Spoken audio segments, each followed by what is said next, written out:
పరీక్షకు ముందు రోజు రాత్రే బయటకు వచ్చిందట పేపరు. విచారణలో అంగీకరించిన విద్యార్థులు. సో ఎవరెవరైతే ఈ లీక్ అయిన పేపర్ని రాసి ర్యాంకు సాధించారో వాళ్ళందరినీ విచారిస్తే అవును నిజమే, మాకు ముందు రోజు రాత్రి పేపర్ వచ్చింది, మేము అందరం కలిసి కూర్చొని ప్రిపేర్ అయ్యి తెల్లారిపోయి ఎగ్జామ్ రాసినామని ఒప్పుకున్నారట. ఏమన్నారు వాళ్ళు? యాదవేందు అరెస్ట్ అయ్యాక అతడు మా పేర్లు చెప్పాడు. దీంతో విద్యార్థులకు ప్రశ్నాపత్రం అందజేసిన ప్రాంతంలో పోలీసులు సోదాలు జరిపారు. అక్కడే తగలబెట్టిన ప్రశ్నాపత్రం ముక్కలు కూడా దొరికినాయట అని అమిత్ ఆనంద్ నితీష్ కుమార్ వెల్లడించారు. అంటే మొత్తం ఎవిడెన్స్ అంతా ఉన్నది. ఏం చెప్పిండు యాదవేందు? పరీక్షకు ముందు అమిత్ ఆనంద్ నితీష్ కుమార్ పేపర్ లీకేజీ గురించి నాకు చెప్పిర్రు. అది 30 లక్షల నుంచి 32 లక్షలకు దొరుకుతుందన్నారు. దీంతో నేను ఆయుష్ కుమార్, అనురాగ్ యాదవ్, శివానంద్ కుమార్, అభిషేక్ కుమార్ అనే విద్యార్థులను తీసుకొని వాళ్ళ వద్దకు వెళ్ళిన.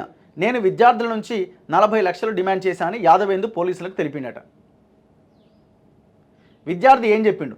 రాజస్థాన్లోని కోటాలో నీట్కు సిద్ధమవుతున్న నాకు మామయ్య ఫోన్ చేసిండు. పరీక్ష కోసం అన్ని ఏర్పాట్లు చేశాను. బీహార్ సమస్తీపూర్లోని ఇంటికి రమ్మని పిలిచాడు. నీట్ పరీక్ష మే 5వ తేదీకి ఒక రోజు ముందు అంటే మే 4వ తేదీ రాత్రి నా స్నేహితులను తీసుకొని నేను మామయ్య వద్దకు వెళ్ళిన. అతడు అమిత్ ఆనంద్ నితీష్ వద్దకు తీసుకెళ్లాడు. అక్కడ నాకు నీట్ ప్రశ్నాపత్రం ఆన్సర్ షీట్ ఇచ్చారు. రాత్రంతా వాటిని మేము బట్టినాం. మరుసటి రోజు పరీక్షా కేంద్రానికి వెళ్ళిన తర్వాత ప్రశ్నాపత్రాన్ని చూస్తే ముందు రోజు మామయ్య ఇచ్చిన పేపర్తో పూర్తిగా సరిపోలిందట. మొత్తం యాజ్ ఇట్ ఈజ్ పేపర్ దించేసిండు అని 22 ఏళ్ల అనురాగ్ పోలీసులకు తెలిపిండట.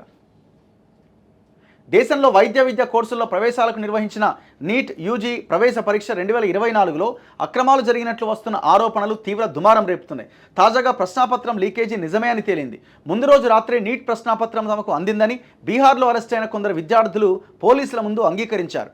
మరోవైపు లీక్ కీలక సూత్రధారి అయిన నిందితుడు ఒక్కో విద్యార్థి దగ్గర నుంచి 30 లక్షల నుంచి 32 లక్షలు వసూలు చేసినట్టుగా వెల్లడైంది. ఈ విషయాన్ని నిందితుడే అంగీకరించాడు. కేంద్రం ఆదేశాల నేపథ్యంలో లీకేజీ ఆరోపణలపైన దర్యాప్తునకు బీహార్ ప్రభుత్వం సిట్ను ఏర్పాటు చేసింది. ఇప్పటివరకు 14 మందిని అరెస్ట్ చేశారు. వారిలో అనురాగ్ యాదవ్, నితీష్ కుమార్, అమిత్ ఆనంద్లతో పాటు దానాపూర్ మున్సిపాలిటీలో పనిచేస్తున్న సికందర్ యాదవేందు అనే జూనియర్ ఇంజనీర్ కూడా ఉన్నాడు. పట్నాలోని శాస్త్రీనగర్ పోలీస్ స్టేషన్లో నిందితులను విచారిస్తున్నారు. లీకేజీకి సూత్రధారి అమిత్ ఆనంద్ అని తేలింది. అతడు యాదవేందుతో కలిసి పేపర్ను బయటకు తీసుకొచ్చాడు. యాదవేందు అనే నిందితుడు అనురాగ్ యాదవ్ అనే విద్యార్థికి మామయ్య అవుతాడట. ఇట్లా ఈ పేపర్ మొత్తం లీక్ చేసి పడేసారు. తప్పు చేసిన ఎవరిని ఉపేక్షించాం. మీరు ఫస్ట్ ఈ పేపర్ లీక్ కాలేదని చెప్పి ప్రజల్ని తప్పుదో పట్టించారు. ఈ విషయాలేం బయటికి రావేమో ఇంకోటో అని ప్రజల్ని తప్పుదో పట్టించారు.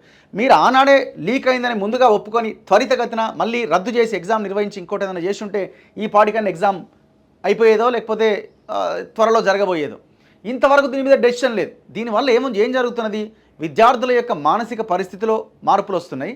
ఎందుకంటే 1 కాదు 2 కాదు 24 లక్షల మంది విద్యార్థులు ఈ పాటికి కౌన్సిలింగ్ అయిపోయి ముందుకెళ్ళాలి.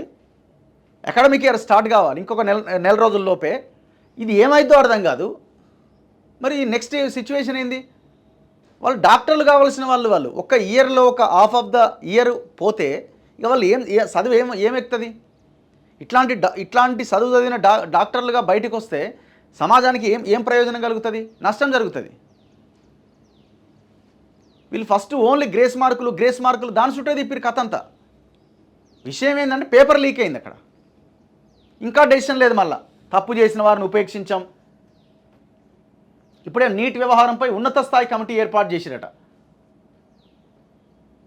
ఇప్పుడు ఏంది? ఇప్పుడు దీన్ని రద్దా లేకపోతే ఏం చేయాలా?